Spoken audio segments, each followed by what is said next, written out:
Hi friends, இன்றைக்கி என்ன சமையல்னு பார்த்துடலாமா? இன்றைக்கி வந்து கத்திரிக்காய் முருங்கைக்காய் சாம்பார். வாங்க என்னென்ன பொருள் வேணும்னு பார்த்துடலாம். சின்ன வெங்காயம், கருவேப்பிலை, எண்ணெய், தக்காளி, கத்திரிக்காய், முருங்கைக்காய், சாம்பார் பொடி, குழம்பு மிளகாத்தூள், பெருங்காயத்தூள், மஞ்சத்தூள். ஓகே ஃப்ரெண்ட்ஸ், வாங்க எப்படி செய்கிறதுன்னு பார்த்துடலாம். ஃபஸ்ட்டு ஒரு வடை சட்டி வச்சுட்டு அடுப்பு பற்ற வச்சுக்கலாம்.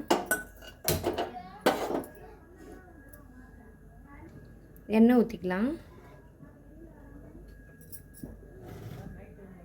எண்ணெய் நல்லா காஞ்சிக்கிச்சு. கடுகு உளுத்தம் பருப்பு போட்டுக்கலாம். வெந்தயம், சீரகம் போட்டுக்கலாம். எண்ணெய் எல்லாம் கடுகுலாம் பொரிஞ்சு வச்சிருச்சு. இப்போ சின்ன வெங்காயம், பச்சை மிளகாய், கருவேப்பிலை போட்டுக்கலாம்.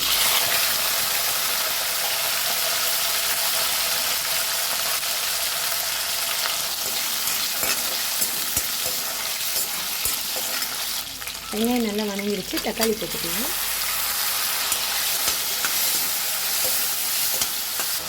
இப்போ கல்லுப்பு போட்டுக்கலாம். தக்காளி நல்லா வதங்கிடுச்சு. இப்போ காய் போட்டுக்கலாம்.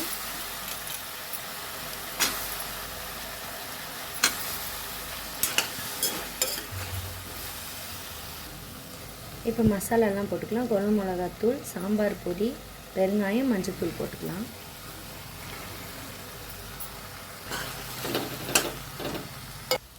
கொஞ்சமாக தண்ணி ஊற்றி கொஞ்சம் வேக வச்சுக்கலாம்.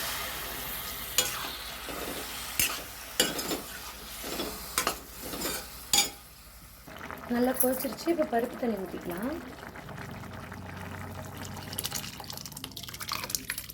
இதில் ஒரு தக்காளி மட்டும் கூட சேர்த்து பருப்பு கூட வேக வச்சிட்டிங்கன்னா குழம்பு அவ்வளோ டேஸ்ட்டாக இருக்கும். ட்ரை பண்ணி பாருங்கள்.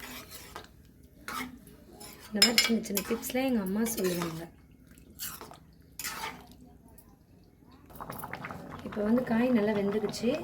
இப்போ வந்து புளி கரைச்சி ஊற்றிடலாம்.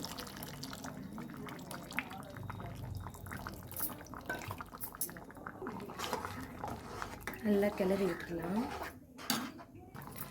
ஓகே ஃப்ரெண்ட்ஸ், பாருங்கள் காய் நல்லா வெந்துருச்சு. இப்போ வந்து கொஞ்சமாக தேங்காய் துருவல் போட்டுக்கலாம்.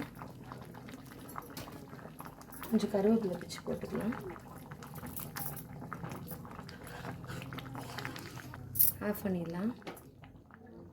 ஓகே ஃப்ரெண்ட்ஸ், இந்த பாருங்கள் சாப்பாடு ரெடி ஆகிடுச்சு.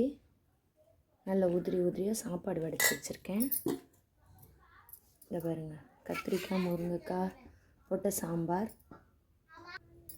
ஓகே ஃப்ரெண்ட்ஸ், இந்த வீடியோ பிடிச்சிருந்தா லைக் பண்ணுங்கள், ஷேர் பண்ணுங்கள், சப்ஸ்கிரைபர் பண்ணுங்கள்.